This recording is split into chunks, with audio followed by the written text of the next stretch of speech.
सुबह के करीब 11 बजे का समय था। जिले की आईपीएस अधिकारी कोमल नेगी एक ऑटो में बैठी हुई थी। ऑटो ड्राइवर को यह बिल्कुल अंदाजा नहीं था कि जो महिला उसकी ऑटो में बैठी हुई है वह कोई आम महिला नहीं बल्कि जिले की आईपीएस अधिकारी हैं। कोमल ने नीले रंग की साड़ी पहनी हुई थी और देखने में वह बिल्कुल एक आम सी महिला लग रही थी। वह अपने भाई की शादी में शामिल होने के लिए छुट्टी लेकर ऑटो में बैठी घर जा रही थी। कोमल ने सोचा कि अपने भाई की शादी में वह आईपीएस अधिकारी के रूप में नहीं बल्कि सिर्फ एक बहन के तौर पर जाएंगी। ऑटो चलाते हुए ड्राइवर मोहन ने कहा, मैडम, आपकी वजह से मैं इस रास्ते से जा रहा हूं, वरना मैं इस रास्ते से बहुत कम जाता हूं। आईपीएस अधिकारी कोमल ने ऑटो वाले से पूछा, लेकिन ऐसा क्यों भैया? इस रास्ते में क्या प्रॉब्लम है? ऑटो ड्राइवर मोहन ने कहा, मैडम, इस रास्ते पर कुछ पुलिस वाले खड़े रहते हैं। हमारे इस इलाके का जो इंस्पेक्टर है वह ऑटो का चालान बिना वजह काटता है और ऑटो वालों से बिना किसी गलती के पैसे वसूलता है। और अगर इंस्पेक्टर की बात नहीं मानते तो वो लोगों के साथ मारपीट करता है। आज पता नहीं मेरे किस्मत में क्या लिखा है। ऊपर वाला करे कि इस टाइम पर वो इंस्पेक्टर रास्ते में ना मिले, वरना वो बिना गलती के मुझसे पैसे वसूल करेगा। आईपीएस कोमल नेगी मन ही मन सोच रही थी, क्या सच में यह ऑटो ड्राइवर जो कह रहा है वह सच है? क्या वाकई यहाँ के थाने का इंस्पेक्टर इतना गलत काम करता है? थोड़ी ही दूर आगे बढ़ने पर उन्होंने देखा कि सड़क के किनारे इंस्पेक्टर हाथीराम अपने साथियों के साथ खड़ा था और वाहनों की चेकिंग कर रहा था। जैसे ही ऑटो उनके सामने पहुंचा, इंस्पेक्टर हाथीराम ने लाठी से इशारा करके ऑटो को रोक दिया। फिर इंस्पेक्टर हाथीराम गुस्से में बोला, अरे ओ पायलट, नीचे उतर। तेरे बाप की सड़क है क्या? इतनी तेज स्पीड में ऑटो चला रहा है। कानून का कोई डर नहीं है क्या? चल अब जल्दी से 5,000 का चालान भर। इतना कहकर इंस्पेक्टर ने चालान बुक निकाल ली। ड्राइवर मोहन डरते हुए बोला, साहब, मैंने कोई नियम नहीं तोड़ा। आप किस बात का चालान काट रहे हैं? कृपया ऐसा मत कीजिए। मेरी कोई गलती नहीं है और अभी मेरे पास इतने पैसे भी नहीं हैं। मैं आपको 5,000 रुपए कहां से दूं? यह सुनकर इंस्पेक्टर हाथीराम और भड़क गया। उसने ऊंची आवाज में कहा, ज्यादा जुबान मत चला मेरे सामने। पैसे नहीं हैं तो ऑटो क्या फ्री में चलाता है? जल्दी से ऑटो के कागज निकाल। कहीं ये ऑटो चोरी का तो नहीं है? ड्राइवर ने जल्दी से सारे कागज निकाल कर दिखा दिए। कागज बिल्कुल ठीक थे, सब कुछ पूरा था। लेकिन इंस्पेक्टर हाथीराम ने फिर भी कहा, कागज तो सही हैं, लेकिन चालान तो भरना ही पड़ेगा। अब 5,000 नहीं तो 3,000 ही दे दें, वरना तेरी यह ऑटो अभी सीज कर दूंगा। पास ही खड़ी आईपीएस कोमल नेगी ये सब कुछ ध्यान से देख और सुन रही थी। उन्होंने देखा कि किस तरह इंस्पेक्टर हाथीराम एक गरीब, लाचार और मेहनती ऑटो ड्राइवर को बिना वजह परेशान कर रहा था, उससे पैसे वसूलने की कोशिश कर रहा था। उनके मन में गुस्सा तो आया, पर उन्होंने खुद को शांत रखा ताकि पहले पूरी सच्चाई समझ सकें और फिर सही समय पर कार्रवाई कर सकें। ऑटो ड्राइवर ने डरते हुए इंस्पेक्टर हाथीराम से कहा, साहब, इतने पैसे मैं कहां से लाऊं? अभी तक तो सिर्फ 200-300 रुपये की ही कमाई हुई है। मैं कैसे आपको 5,000 दूं? कृपया छोड़ दीजिए साहब, जाने दीजिए। मेरे छोटे छोटे बच्चे हैं। मैं गरीब आदमी हूं, दिन रात मेहनत करके अपने परिवार का पेट पालता हूं। मुझ पर रहम कीजिए साहब। लेकिन इंस्पेक्टर हाथीराम को जरा भी दया नहीं आई। वह गुस्से में भर उठा। उसने ड्राइवर का गिरेबान पकड़कर उसे बुरी तरफ मारने लगा और चिल्लाते हुए बोला, जब पैसे नहीं हैं तो ऑटो क्यों चलाता है? तेरे बाप की सड़क है क्या जो इतनी स्पीड में ऑटो चलाएगा? ऊपर से मुझसे जुबान लड़ाता है।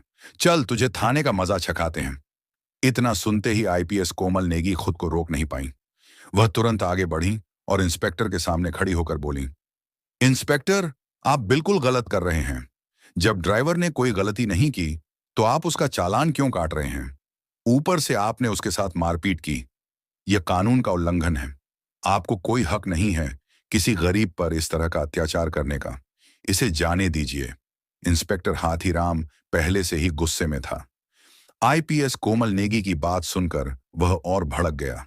उसने ताव में कहा, अच्छा, अब तू मुझे सिखाएगी कि कानून क्या होता है? बहुत जुबान चल रही है तेरी। लगता है तुझे भी जेल की हवा खिलानी पड़ेगी। चल, अब दोनों एक साथ जेल में रहना, वहीं चलाना अपनी जुबान।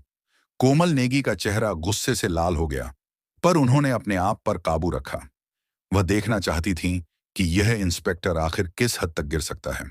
इंस्पेक्टर हाथीराम को यह जरा भी अंदाजा नहीं था कि उसके सामने खड़ी यह साधारण सी साड़ी पहनी महिला कोई आम औरत नहीं बल्कि जिले की आईपीएस अधिकारी कोमल नेगी है। हाथीराम ने अपने साथियों को आदेश दिया, चलो, दोनों को थाने ले चलो, वहीं देखेंगे इन दोनों की कितनी जुबान चलती है। तभी दो पुरुष कांस्टेबल और दो महिला कांस्टेबल तुरंत आगे बढ़े और उन्होंने ऑटो ड्राइवर और आईपीएस कोमल को पकड़ लिया। जब वे थाने पहुंचे तो इंस्पेक्टर हाथीराम ने कहा, इन्हें यहीं बैठा दो, अब यहां देखते हैं ये दोनों क्या करते हैं। इनकी औकात तो इन्हें दिखानी पड़ेगी। हवलदारों ने दोनों को एक बेंच पर बैठा दिया। हाथीराम कुर्सी पर बैठा ही था कि तभी उसका मोबाइल पर एक कॉल आया। उसने कॉल उठाते हुए कहा, हाँ, आपका सब काम हो जाएगा, उस केस में आपका नाम नहीं आएगा। बस मेरे पैसे तैयार रखना, टेंशन मत लो, मैं आपका सारा काम कर दूंगा। आईपीएस कोमल नेगी और ऑटो ड्राइवर दोनों बैठकर यह सब सुन रहे थे। कोमल मन ही मन सोच रही थीं कि यह इंस्पेक्टर न केवल सड़कों पर लोगों को परेशान करता है, बल्कि थाने के अंदर भी रिश्वत लेकर काम निपटाता है। वह गरीबों को लूटता है और उनका हक मारता है। कोमल ने गुस्से को दबाए रखा। वे जानती थीं कि अभी तात्कालिक गुस्से में कुछ करना ठीक नहीं होगा। असली मुकाबला सबूतों और सही तरीके से करना है, ताकि पूरा पुलिस प्रशासन और शहर ये देख सके। वे अंदर से योजना बना रही थीं कि किस तरह इसे सबके सामने बेनकाब किया जाए। पास बैठा ऑटो ड्राइवर परेशान था। वह अपने घर और बच्चों की चिंता कर रहा था। कोमल ने उसकी तरफ देखा और शांत स्वर में कहा, आप घबराइए मत, ये इंस्पेक्टर आपका कुछ नहीं कर पाएगा। मैं आपके साथ हूं। मैंने सब देख लिया है और मैं इसे बेनकाब करूंगी। आप निश्चिंत रहें, आपकी कोई गलती नहीं है, आप सुरक्षित हैं। मैं कोई आम महिला नहीं हूं, मैं आईपीएस अफसर कोमल नेगी हूं। मैं इस इंस्पेक्टर के सारे काले कामों का पता लगा रही हूं, इसलिए अभी चुप रहकर सब देख रही हूं। फिर सब साफ करके इसकी औकात लोगों के सामने दिखाऊंगी। यह सुनकर ऑटो ड्राइवर को थोड़ा सुकून मिला। उसने एक गहरी सांस ली और बोला, क्या आप सच में आईपीएस मैडम हैं? लेकिन जब मेरे साथ ये सब हो रहा था तो आपने कुछ क्यों नहीं कहा? मुझे बचाया क्यों नहीं? आप कहीं झूठ तो नहीं बोल रही हैं? या आप इन लोगों से मिली हुई तो नहीं हैं? ड्राइवर थोड़ा घबराया हुआ था। कोमल नेगी ने उसे शांति से भरोसा दिलाया, नहीं, मैं इन लोगों से नहीं मिली हूं। मैं सच में इस इंस्पेक्टर को बेनकाब करने के लिए चुप बैठी हूं। बस मैं देख रही हूं कि यह इंस्पेक्टर और कितने गलत इलीगल काम करता है, इसलिए अभी चुप हूं, वरना चाहूं तो इसे तुरंत सस्पेंड भी करवा सकती हूं। तुम थोड़ा इंतजार करो, फिर देखो आगे मैं इसका क्या हाल करती हूं। कुछ देर बाद इंस्पेक्टर हाथीराम अपने कैबिन में चला गया। फिर उसने एक हवलदार को बुलाया और कहा, उस ऑटो ड्राइवर को बुलाकर लाओ।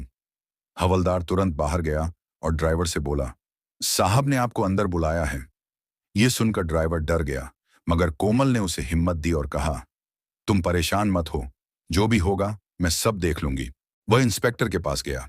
इंस्पेक्टर हाथीराम ने ड्राइवर को देखकर हंसते हुए कहा, देख, अगर तुझे तेरी ऑटो बचानी है तो तुझे 5,000 देने ही होंगे, वरना तेरी ऑटो सीज कर दूंगा। ऊपर से तू मेरा दुश्मन भी बन जाएगा। पूरे इलाके में मेरा ही राज चलता है। मैं जो चाहूं वो कर सकता हूं। मुझसे टक्कर मत लेना, जो मैं कह रहा हूं वही कर। जल्दी से 5,000 रुपये चालान भर दे। ड्राइवर का दिल जोर से धड़कने लगा। वह रोते हुए बोला, सर, ऐसा मत कीजिए, मेरा हाल देखिए, अभी मेरे पास इतने पैसे नहीं हैं। मैं आपको कैसे 5,000 रुपये दूं? प्लीज मुझे छोड़ दीजिए। मेरे घर में छोटे छोटे बच्चे हैं, मैं उन्हें क्या खिलाऊंगा? इंस्पेक्टर गुस्से में बोला, देख, मैं तेरी कोई भी बात नहीं सुनूंगा। पैसे दे, वरना तू बर्बाद होगा। तेरे परिवार को भी नुकसान होगा। अब पैसे तो तुझे देने पड़ेंगे। डर की वजह से ड्राइवर ने झट से जेब से 2,000 रुपये निकालकर इंस्पेक्टर को दे दिए और कहा, मेरे पास बस इतना ही है, प्लीज ये रख लीजिए और मुझे जाने दीजिए। इंस्पेक्टर पैसे लेते हुए बोला, ठीक है, जा, बाहर जाकर बैठ जा, और अब उस औरत को भेज जो तेरे साथ आई थी। ऑटो ड्राइवर बाहर आया और बोला, मैडम, अब साहब आपको बुला रहे हैं। कोमल नेगी बिना झिझक उठी और अंदर चली गई। इंस्पेक्टर हाथीराम ने पूछा, नाम क्या है तुम्हारा? कोमल ने आत्मविश्वास भरी आवाज में कहा, मेरे नाम से आपको क्या मतलब है? आप अपनी बताइए, आपने किस लिए बुलाया है? इंस्पेक्टर हैरान रह गया। उसे विश्वास नहीं हो रहा था कि एक आम औरत इतनी हिम्मत और आत्मविश्वास के साथ उससे इस तरह बात कर रही है। वह बोला, देखो, ज्यादा अकड़ मत दिखाओ, हमारे पास हर अकड़ की दवा है। अभी 2 डंडे पड़ेंगे तो सब अकड़ निकल जाएगी। अगर घर जाना है तो जल्दी से 2,000 निकालो, वरना जेल की हवा खानी पड़ेगी। कोमल ने बेखौफ होकर जवाब दिया, मैं आपको 1 रुपया भी नहीं दूंगी। मैंने कोई गलती नहीं की है। आप मुझसे किस बात के पैसे मांग रहे हैं? बिना वजह आपको पैसे देने का क्या मतलब? आप कानून का पालन कर रहे हैं या खुद कानून तोड़ रहे हैं? आपने जो ये वर्दी पहनी है, उसका मतलब क्या सिर्फ गरीबों को डराना है? उनसे पैसे ऐंठना है? क्या यही आपकी ड्यूटी है? ये सुनकर इंस्पेक्टर हाथीराम भड़क गया। उसने गुस्से में हवलदार को बुलाया और चिल्लाते हुए कहा, अभी इस औरत को जेल में बंद करो। हवलदार ने आदेश मानते हुए आईपीएस मैडम कोमल नेगी को लॉकअप में डाल दिया। किसी को भी इस बात का अंदाजा नहीं था कि आज जो कुछ हो रहा है उसके नतीजे कितने गंभीर होने वाले हैं। कोमल बिना कुछ बोले शांत खड़ी रहीं। उनकी आंखों में गुस्सा नहीं, बल्कि दृढ़ निश्चय झलक रहा था। कुछ देर बाद थाने के बाहर एक पुलिस की गाड़ी आकर रुकी। गाड़ी से इंस्पेक्टर विपनेश कुमार बाहर निकले। उनके चेहरे पर गुस्सा साफ झलक रहा था। वे सीधे थाने के अंदर गए और एक हवलदार से बोले, सुना है यहां किसी औरत को लॉकअप में बंद किया गया है? हवलदार थोड़ा अटक कर बोला, हाँ सर, लेकिन क्या हुआ है? तभी अंदर से इंस्पेक्टर हाथीराम बाहर आया और बोला, कौन है रे? क्या बात है? विपनेश कुमार ने उसे देखते हुए कहा, सुना है तुमने किसी औरत को लॉकअप में डाल दिया है। मुझे वो देखनी है। हाथीराम बोला, हाँ डाला है, चलिए दिखाता हूं। इतना कहकर इंस्पेक्टर हाथीराम इंस्पेक्टर विपनेश कुमार को लेकर लॉकअप के पास गया। उसे जरा भी पता नहीं था कि अब जो होने वाला है वो उसकी जिंदगी का सबसे बड़ा झटका बनने वाला है। लॉकअप में बंद महिला को देखकर इंस्पेक्टर विपनेश कुमार चिल्ला उठा, ये तुमने क्या किया? तुम्हें पता है ये कौन है? ये हमारी जिले की आईपीएस मैडम हैं। तुमने इनको क्यों लॉकअप में डाल दिया? हाथीराम के पैरों तले जमीन खिसक गई। वह डरते हुए बोला, ये आईपीएस मैडम हैं। मुझे बिल्कुल अंदाजा नहीं था। विपनेश ने तुरंत हवलदार को इशारा किया। हवलदार ने लॉकअप खोला और कोमल नेगी बाहर आई। कोमल नेगी ने शांत और ठंडी आवाज में पूरी बात विपनेश को बताई कि कैसे हाथीराम ने ऑटो ड्राइवर को रोककर पैसे मांगे, कैसे उसने ड्राइवर के साथ मारपीट की, कैसे उसने उन्हें और ड्राइवर को थाने ले जाकर परेशान किया और बाद में लॉकअप में बंद कर दिया। कोमल ने बताया कि वे सब कुछ देख रही थीं ताकि इस इंस्पेक्टर की करतूतों को साबित किया जा सके। विपनेश समझ गया कि मामला बहुत गंभीर है। वह तत्काल बाहर निकले, आगे की कार्रवाई शुरू की। सबसे पहले उन्होंने आधिकारिक चैनलों के जरिए अपने वरिष्ठ अधिकारी एएसपी-सीओ को मामले की जानकारी भेजी। फोन पर सूचना के साथ लिखित रिपोर्ट भी भेजी गई ताकि हर कदम का रिकॉर्ड रहे। एएसपी ने रिपोर्ट देखकर स्थिति गंभीर पाई और उन्होंने जिले के प्रशासन को नियमों के अनुसार आधिकारिक सूचना भेजी। जिलाधिकारी डीएम को आधिकारिक माध्यम से मामले की जानकारी दी गई और कहा गया कि यह मामला तत्काल उच्च स्तरीय जांच मांगता है। डीएम और एसपी दोनों ही मामले की गंभीरता देखते हुए थाने पर पहुंचे। डीएम थाने पर आए और वहां का पूरा मामला देखा। डीएम ने हाथीराम से पूछा, तुमने किस अधिकार से किसी महिला को इस तरह थाने में ठहराया और बिना वजह लॉकअप में डाला? डीएम ने स्पष्ट कहा कि यह कार्य कानून का उल्लंघन है। गरीब नागरिकों से रिश्वत मांगना और जानबूझकर पिटाई करना आपराधिक कृत्य है। उन्होंने तुरंत निर्देश दिया कि मामले की जांच कराई जाए, संबंधित के खिलाफ आपराधिक कार्रवाई और अनुशासनात्मक कदम उठाए जाएं और तत्काल प्रभाव से संरक्षण हेतु कदम उठाए जाएं, ताकि पीड़ितों को न्याय मिल सके। कोमल ने कहा कि वह इस मामले में गवाही देंगी और साथ में ऑटो ड्राइवर भी गवाही देगा। डीएम ने कहा कि आज ही विस्तृत जांच और कार्रवाई के आदेश दिए जाएंगे ताकि आगे कोई भी ऐसे दुरुपयोग की हिम्मत न करे। डीएम हरिवंश राय ने तुरंत संबंधित एसपी और विजिलेंस विभाग को निर्देश दिए कि वे मामले की पूरी जांच करें।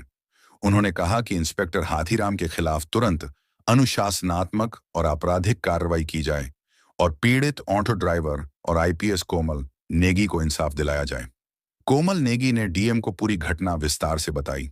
उन्होंने कहा कि यह सिर्फ उनका मामला नहीं है, बल्कि जिले के कई गरीब और छोटे व्यवसायी लोग इसी तरह के अत्याचारों के शिकार होते हैं। उन्होंने अपना बयान आधिकारिक रिपोर्ट में दर्ज करवाया ताकि कोई भी इसे दबा न सके। ऑटो ड्राइवर मोहन से भी पूछताछ हुए। मोहन ने डीएम और जांच अधिकारियों के सामने बताया कि किस तरह से हाथीराम ने बिना किसी कारण के चालान भरने और पैसे मांगने की धमकी दी। उसने बताया कि अगर उसने पैसे नहीं दिए होते तो उसका ऑटो सीज हो जाता और परिवार भूखा मर जाता। मोहन का बयान भी आधिकारिक फाइल में दर्ज किया गया। जांच शुरू हुई। विजिलेंस टीम ने थाने के रिकॉर्ड और सीसीटीवी फुटेज का अध्ययन किया। उन्होंने देखा कि हाथीराम कई बार ऑटो चालकों और गरीब लोगों को डराकर पैसे वसूलता रहा है। अधिकारियों ने तुरंत आदेश दिया कि हाथीराम को निलंबित कर हिरासत में रखा जाए ताकि जांच निष्पक्ष रूप से हो सके। कुछ ही दिनों में आधिकारिक जांच रिपोर्ट तैयार हुई। रिपोर्ट में स्पष्ट लिखा गया कि हाथीराम ने कई नागरिकों के अधिकारों का उल्लंघन किया और उसके खिलाफ आपराधिक मुकदमे और अनुशासनात्मक कार्रवाई की सिफारिश की गई। डीएम ने आदेश जारी किया कि हाथीराम को थाने से हटाकर निलंबित किया जाए और उसके खिलाफ लंबी अवधि की जांच और कानूनी कार्रवाई शुरू की जाए। साथ ही सभी प्रभावित नागरिकों की सुरक्षा और राहत के लिए विशेष प्रबंध किए गए। आईपीएस कोमल नेगी ने मीडिया से बात करते हुए कहा, आज का फैसला सिर्फ मेरे लिए नहीं, बल्कि उन सभी गरीब और मेहनतकश लोगों के लिए है जिन्हें अक्सर वर्दी के नाम पर डर और अन्याय का सामना करना पड़ता है। कानून सबके लिए समान होना चाहिए। कोई भी अधिकारी, चाहे वह किसी भी पद पर हो, कानून तोड़ने का हक नहीं रखता। हमारे प्रयासों से यह संदेश जाएगा कि अन्याय के खिलाफ खड़ा होना और सत्य का साथ देना सबसे बड़ा कर्तव्य है। जांच पूरी होने के बाद मामला कोर्ट में पहुंचा। कोमल नेगी और ऑटो ड्राइवर मोहन ने अपने बयान दिए। अदालत ने सभी सबूतों और गवाहों की बातें ध्यान से सुनी। यह स्पष्ट हो गया कि इंस्पेक्टर हाथीराम ने न केवल गरीब नागरिकों के अधिकारों का उल्लंघन किया, बल्कि अपनी वर्दी का दुरुपयोग करते हुए निर्दोष लोगों से पैसे वसूले। कोर्ट ने ठोस फैसले के साथ आदेश दिया कि हाथीराम को तत्काल प्रभाव से निलंबित किया जाए और उसके खिलाफ आपराधिक मामला दर्ज किया जाए। अदालत ने साफ शब्दों में कहा कि जो अधिकारी जनता को डराते, धमकाते और लूटते हैं, उनके खिलाफ सख्त से सख्त कार्रवाई की जाएगी। कोर्ट से बाहर आते हुए आईपीएस कोमल नेगी ने पत्रकारों और आम जनता की ओर देखकर कहा, आज का फैसला सिर्फ मेरे लिए नहीं है, यह उन सभी लोगों के लिए है जो वर्दी के नाम पर डर और अन्याय झेलते रहे हैं। कानून सबके लिए समान होना चाहिए। जब तक कानून का सही इस्तेमाल नहीं होगा, समाज सुरक्षित नहीं रह सकता। न्याय मिलने से ही जनता में विश्वास और सुरक्षा का भरोसा बनता है। इस फैसले ने जिले के सभी अधिकारियों के लिए एक स्पष्ट संदेश भेजा। वर्दी का मतलब सेवा और सुरक्षा है, डर और लूट नहीं। जनता राहत की सांस लेने लगी और पूरे जिले में यह खबर फैल गई कि भ्रष्टाचार बर्दाश्त नहीं किया जाएगा। दोस्तों, इस कहानी का उद्देश्य किसी की भावनाओं को ठेस पहुंचाना नहीं है, न ही किसी जाति, धर्म या पेशे को नीचा दिखाना है। इसका असली मकसद सिर्फ और सिर्फ आपको जागरूक करना और सचेत करना है, ताकि आप हमेशा सतर्क और सुरक्षित रह सकें। अगर आपको यह कहानी पसंद आई हो तो इसे लाइक जरूर करें और ज्यादा से ज्यादा लोगों तक शेयर करें। और अगर आपने अभी तक हमारे चैनल ब्लैक क्राइम फाइल्स को सब्सक्राइब नहीं किया है तो सब्सक्राइब कर लें। हम जल्दी ही आपके लिए लेकर आएंगे एक नई और रोमांचक कहानी। अपना और अपने परिवार का ख्याल रखें। धन्यवाद। जय हिंद।